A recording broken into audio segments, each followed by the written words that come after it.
Сәлеметсіздер ме, құрметті менің тоқты белгісінде туылған көрермендерім, қалдарыңыз қалай? Сіздерге арнап наурыз айына астрологиялық жұлдызнама жасайтын боламын. Жалпы наурыз айы сіздер үшін қандай болады? Сіздердің белгі үшін осы 2025 жыл өте маңызды жылдардың бірі. Өйткені сіздердің белгіге бірнеше планета ингрессия жасайды. Сіздердің белгіде соңғы күннің тұтылуы болады. Бұл құбылыс енді жақын арада болмайды. Ол туралы қазір толығымен алдыда айтатын боламын. Бірінші аспект бұл 2 наурыз күні Венера планетасы ретро қозғалысқа кіретін болады. Венера бұл адамның өз-өзін бағалауына, Венера ақшаға, сіздің комфорт сезіміңізге жауап беретін планеталардың бірі. Ол ретро қозғалыста сіздердің белгіде болады. Сондықтан сіздерге бәрінен бұрын әсер етеді. 13 сәуірге дейін ол сіздердің белгіде ретро.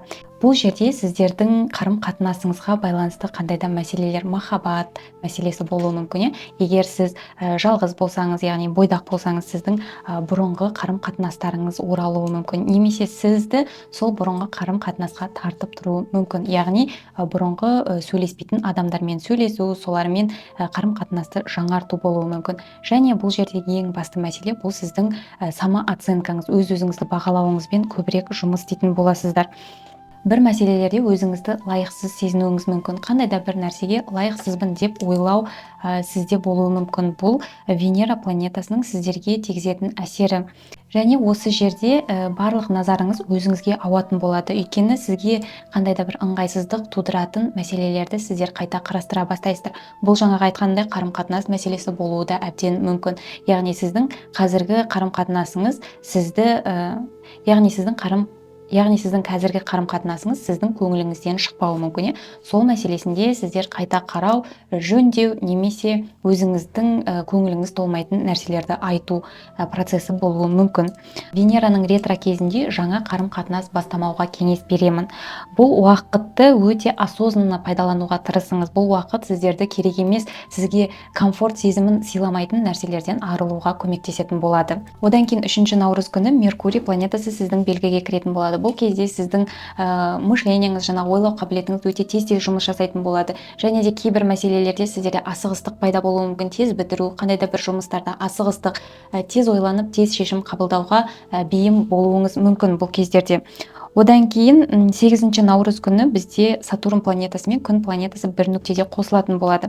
Енді бұл Сатурн планетасының ең соңғы транзиті десек болады, ең соңғы аспекті десек болады. Осы балықтар белгісіндегі сіздің 12 секторыңыздағы Сатурн, бұл мен айтам жауапкершілік. Сатурн бұл бір осознанный. Сатурн деген бұл біздің өзіміздің мойнымызға қандай да бір жауапкершілікті алу. Соған жауап беретін планета. Бұл енді екеуінің қосылысы кезінде сіздерге қалай әсер етеді? Бұл алдыңғы 3 жылдағы анализді жасайтын болады. Соңғы 3 жыл сізде қандай мәселелер болды? Сол периодқа көбірек анализ жасаңыз. Осы кезде не түйдіңіз, не үйрендіңіз, қандай сабақ алдыңыз? Және сіздің ішкі жан дүниеңізде қандай өзгерістер болды? 12 сектор бұл сіздің жан дүниеңіз, сіздің жабық шекараңызды қойып қойған өзіңіздің ішкі әлеміңіз. Ол жаққа сіз ешкімді кіргізбейсіз, ол сіздің ойларыңыз, сіздің ішкі қандай да бір состояниеңіз. Сол жақта қандай өзгерістер болды, соған көбірек назар аударыңыз. Өзіңіздің ішкі қорқыныштарыңыздың түп тамыры қай жерде жатыр? Мысалы, сіз бір белгілі жұмысты бастайын дейсіз, бірақ сізде қандай да бір қорқыныштар бар, сол қорқыныштарыңыздың түп тамыры қай жерде жатқанын, сіз жалпы шын мәнінде қорқасыз ба ол нәрседен? Жоқ, әлде бұл сізге қоғамның қандай да бір іліп қойған шаблоны ма? Осы күні сіз шаршаңқы болуыңыз мүмкін және тыныштықты өзіңізбен өзіңіз қалуды қалауыңыз мүмкін. Енді соңғы 3 жылға көз жүгіртіп шығыңыздар. Өзіңіз үшін қандай тәжірибе алдыңыз, соның бәрін бір тексеріп шығатын периодтардың бірі. Кейін 14 наурыз күні бізде айдың тұтылуы болады. Затмение деймін, бұл толық айдың тұтылуы. Бұл айдың тұтылуы сағат 12-де болады, және бұл бикеш белгісінде сіздердің 6 секторларыңызда болады. Енді бикеш белгісін айтқанындай бұл бір структура, анализ, нақтылықтың белгісі. Ал айдың тұтылуы, ай бұл біздің эмоцияларымыз, біздің ішкі жағдайымызға жауап береді. Айдың тұтылуы жалпы бұл кульминация дейміз, аяқталу, бұл финальная точка деп айтамыз. Сіздер осы кезде қандай да бір мәселелерді аяқтайтын боласыздар. Соңғы 6 айда болып жатқан мәселелер, ол сіздің жұмысыңызға байланысты, сіздің денсаулығыңызға байланысты және сіздің күнделікті рутинаңызға байланысты, яғни күнделікті өміріңізге. Енді бұл әркімде жерде әртүрлі болуы мүмкін. Бір адамдарда денсаулығы бойынша болса, соңғы 6 айда сіздің денсаулығыңыз бойынша бір жеріңіз мазалап жүрген болса, сол мәселесінде нақты шешім жасайтын боласыздар. Немесе бұл деген жұмысыңызға байланысты мәселе болуы мүмкін. Енді ай деген бұл сіздің эмоцияңыз, сіздің ішкі тыныштығыңыз ғой. Сондықтан сіз осы уақытқа дейін өзіңізге ұнамайтын, өзіңізге комфортный емес жерде жұмыс жасап жатқан болсаңыз, сол жұмыстан сізді шығарып жіберуі мүмкін. Бұл жақсы жаққа қарай өзгеріс деп есептеңіздер, егер сондай мәселе болса. Немесе сіз өздігіңізден шығып кетуіңіз мүмкін. Өйткені бұл бір жаңағы басылып уже шегіне жетіп, адамның өзінің эмоцияларын сыртқа шығаруы деп айтсақ болады. Яғни сіз осы уақытқа дейін істеп келдіңіз, күнделікті үйреніп қалғансыңыз, жұмысқа барасыз, келесіз деген сияқты. Бірақ сіз бір мезетте осыдан бас тартуыңыз мүмкін. Жаңағы айтқандай, бұл жақсы жаққа қарай өзгеріс. Сондықтан бұл өзгерістен қорықпауларыңыз керек. Бұл жұмыс сізге масштаб әкелмейтін, карьералық рост жоқ, сондай бір өте скучный, қызық емес жұмыс болуы мүмкін. Яғни сіз найымда жұмыс істеуіңіз мүмкін. Осындай жұмыстардан сіздер бас тартатын боласыздар. Бұл айдың тұтылуы Марс пен Уран планетасына жақсы аспектте, секстиль, тригон деген аспекттер жасап тұр. Марс планетасы сіздің 4-ші секторыңызда болса, Уран планетасы сіздің 2-ші секторыңызда. Бұл енді сіздің бірі недвижимость, тұрақты мүлік секторыңыз болса, екіншісі қаржы секторыңыз. Сол жаққа жақсы аспект жасап тұр. Бұл дегеніміз сіздің ойда жоқта ойлаған, мысалы енді әркім біреу тұрақты мүлік алам деген ойда болуы мүмкін. Сол мәселелеріңіз шешілуі мүмкін. Уран планетасы бізде неожиданный, непредсказуемый планеталардың бірі деп айтамын. Ал Марс планетасы бұл импульс, яғни сізде сондай бір қаржылық мәселеде жақсы жаңалықтар болуы мүмкін. Яғни қаржыңыз пайда болуы мүмкін, сол ақшаға сіз недвижимость алуыңыз мүмкін, тұрақты мүлік, жер деген сияқты алуыңыз мүмкін. Немесе өзіңіздің тұратын жеріңіздің жағдайын жақсартуыңыз мүмкін. Яғни басқа жаққа көшу болуы мүмкін, жақсырақ пәтерге көшу деген сияқты, немесе ремонт жұмыстарын жасау деген сияқты. Осы кезде сізде сондай нәрселерге ақша пайда болуы мүмкін. Жалпы осы соңғы 6 айда ойланып жүрген мәселелеріңіз болса, екі ойлы болып жүрген болсаңыздар, сол мәселелерде конструктивті шешім қабылдайтын боласыздар. Яғни хаос жоқ, барлығын бикеш белгісінің энергиясы бойынша жасайтын боласыздар. Яғни сіздер нақты орнына қойып, нақты шешімдер жасайтын боласыздар. 15 наурыз күні бізде Меркурий планетасы ретро қозғалысқа кіретін болады. Меркурийді бағана айтып өттім, ол сіздердің белгіге кірген болатын 3 күні, одан кейін сіздердің белгіде ретро қозғалыста болады. Барлық планеталар сіздердің белгіде болады. Сол үшін сіздер үшін өте бір маңызды айлардың бірі деп айтсақ болады, жылдардың бірі деп айтсақ болады 2025 жылы. Енді Меркурийдің ретро кезінде кейбір мәселелер сыртқы факторларға байланысты кішкене тежелістер болуы мүмкін. Сіздерде импульс болады, яғни сіздер асығыс боласыздар өте. Сіздер онсыз да асығыстықпен, импульспен жүретін белгісіздер. Сондықтан бұл кезде барлығы сіздің ойыңыздағыдай болмауы мүмкін. Яғни сіз тез жасауды қалайсыз, бірақ жаңағы айтқанымдай сыртқы факторларға байланысты қандай да бір задержкалар, тежелістер болады. Конфликтный ситуациялар болуы мүмкін, қайта қарау дегенде қайта жасау, кейбір нәрселерді сондай процестер болады. Сіз асыққанымен басқалар асықпайтын болады.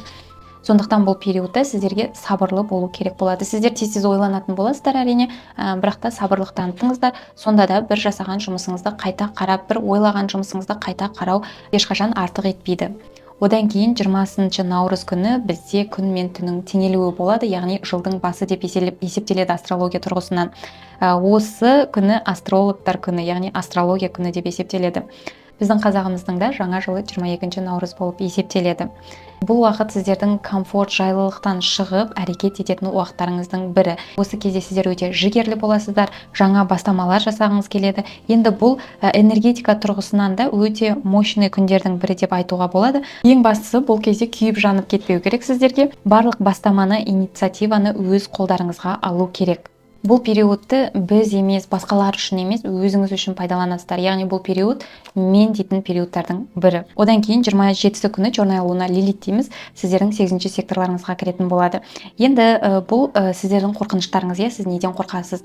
Бұл период соңғы рет 2016 жылдың ортасы мен 2017 жылдың ортасында болған. Сол кезде сіздерде қандай қорқыныштар болды, соны еске түсірсеңіздер болады. Соған байланысты, соған ұқсас оқиғалар болуы мүмкін. Енді маған келетін болсақ, мен сол жылы тұрмысқа шыққан болатынмын. яғни менің қорқыныштарым партнерыма байланысты болған, яғни менің таңдауым дұрыс па, қандай таңдау жасадым деген сияқты менде сондай мәселелер болған. Сол үшін сол периодтардағы мәселелерді естеріңізге түсіріңіздер. Қандай қорқыныш болды сіздерде партнерыңызға байланысты, немесе қандай бір конфликтный ситуациялар болды, немесе общий бюджетіңізде қандай мәселелер болды. Сондай примерно сондай мәселелер болуы мүмкін. Одан кейін 29 наурыз күні күннің тұтылуы болады. Бұл күннің тұтылуы сіздердің белгінің 9 градусында болады, яғни бастапқы градусында болған. Ол өте жақсы, өміріңіздің жаңа бір этапын бастайтын периодтардың бірі. Былтыр тұтылу сіздердің белгіде болған болатын, яғни 2024 жылы сәуір айында болған. Бұл тұтылулардың парасы соңғы рет болады сіздердің белгіде. Енді олар 2033 және 2034 жылдарға дейін болмайды сіздердің белгіде. Яғни сіздер бір циклды аяқтадыңыздар, сіздерде бір жаңа цикл басталды деген сөз. Яғни ол сіздерде былтырдан бері басталды, сәуір айынан бері. Енді осы жылы закрепляться ететін болады, былайша айтқанда. Енді күннің тұтылуы бұл өте мощный, осы кезде адамның тағдырына байланысты қандай да бір өзгерістер болады деп айтамын. Судьбоносный өзгерістер деп айтамыз. Сол үшін бұл период өте маңызды, және сіздердің бірінші секторларыңызда сіздердің белгіде болады, яғни сіздің личностіңіздің, сіздің тұлғаңыздың жаңаруы, сіздің тұлғаңыздың қалыптасуы деп айтсақ болады, егер қалыптаспаған болса осы уақытқа дейін. Осы айдың тұтылуы Марс планетасына, сіздердің планетаға квадрат аспектінде, квадрат деген кішкене бізде напряженный аспект, және ол Марс сіздердің 4-ші секторларыңызда тұр, және шаян белгісінде тұр. Енді бұл кезде сіздер өте импульсивный боласыздар. Айдың тұтылуы дегеніміз бұл жаңағы айдың туылуы сияқты, бірақ 10 есе мощный болады. Осы кезде өзіңіздің отбасы мүшелеріңізбен қандай да бір конфликтқа түсуіңіз мүмкін, немесе сіздің тұратын жеріңіз, тұрғылықты жеріңіз, үй, тұрақты мүлік деген сияқты мәселелерде қандай да бір өзгерістер болуы мүмкін, көшу мәселесі болуы мүмкін. Кейбір адамдар өзінің ұзақ тұрған жерін ауыстыруы мүмкін. Одан кейін сіздің отбасыңызда қандай да бір маңызды шешімдер, маңызды қадамдар болуы мүмкін. Яғни бұл қандай да бір конфликтный, неудобный ситуациялардың арқасында қабылданатын шешімдер болады. Яғни сіздерге қандай да бір дискомфорт тудыруы мүмкін. Мүмкін ол сіздің ата-анаңыз болуы мүмкін, ата-анаңызбен бірге тұрасыз, немесе сіздің ата-енеңіз болуы мүмкін. Жалпы сіздер басқа адамдармен бірге тұруыңыз мүмкін, немесе басқа адамдардың көрші тұруыңыз мүмкін сол адамдармен. Сондай мәселелерден сіздер өзіңізді алып шығатын боласыз, яғни өзгерістер енгізетін боласыздар. Жаңағы айтқанымдай, бұл тағдырыңызға байланысты өте мощный өзгерістер болады. Одан кейінгі соңғы аспект бұл 30 наурыз күні болады. Бұл Нептун планетасы. Нептун, Уран және Плутон планеталарын бұл высший планета деп айтамыз, жоғарғы планеталар. Олар көбінесе қоғамға, масса адамдарға әсер етеді. Енді Нептун планетасы өзінің белгісін ауыстыратын болады. 165 жыл бұрын ол сіздердің белгіде болған, яғни бұл 1861 және 1875 жылдар аралығында. Енді ол кезде сіздер болған жоқсыздар әрине, бірақ қоғамда қандай өзгерістер болды сол жылдары, сондай өзгерістер болуы мүмкін біздің қоғамымызда қазір. Енді Нептун планетасы бұл өте ақырын жүретін планеталардың бірі, сондықтан бұл сіздердің тұлғаңызды өте плавно, ақырын өзгертетін болады. Яғни сіздер өзіңіздің қалай өзгергеніңізді сезбей қаласыздар, былайша айтқанда, өте ақырын, подпольно сіздерге әсер ететін болады. Әрбір адамның өзінің идеологиясы пайда болады. Яғни Нептун планетасы бұл біздің ішіміз, ішкі жағымыз, біздің ішкі оболочкамыз деп айтсақ болады. Яғни біздің өте терең сезімдеріміз, былайша айтқанда. Ал тоқты белгісі бұл мен дейтін белгілердің бірі. Сондықтан бұл жерде әр адамның өзінің ішкі мені пайда болады, әр адамның өзінің іш жағында көзқарасы пайда болады. Мысалы, интернет желісінде, социальный сетьте бір нәрсе айтса, барлық адамдар соның артынан жүру деген уже болмайды. Яғни қоғам өзгеретін болады, қоғамның ойы, поведениясы өзгеретін болады. Сіздерге әсіресе әсер етеді, өйткені сіздердің белгіде болып жатыр. Сондықтан сіздер үшін осы 2025 жыл баста айтқанымдай өте маңызды жылдардың бірі. Сол уақытты өздеріңізге максималды түрде жақсы жағынан пайдалануға тырысыңыздар, барлық бастаманы, инициативаны өз қолыңызға алуға тырысыңыздар осы жылы. Жалпы сіздер үшін осы жыл өте маңызды. барлық планеталар сіздерге импульс беретін болады. Сіздер онсыз да импульсивный белгілердің бірісіздер. Бұл жердегі импульс сіздерде тек қана эмоцияға байланысты болмасын, міндетті түрде әрекетке байланысты болсын. Импульстарыңыз сол кезде сіздер қандай да бір нәтижеге жететін боласыздар. Міне тоқтыларым, сіздерге арналған астрологиялық жұлдызнамам осындай. Міндетті түрде каналыма тіркеліп, лайк басып, қолдауларыңызды білдіріп кетуді ұмытпаңыздар. Келесі кездескенше сау болыңыздар.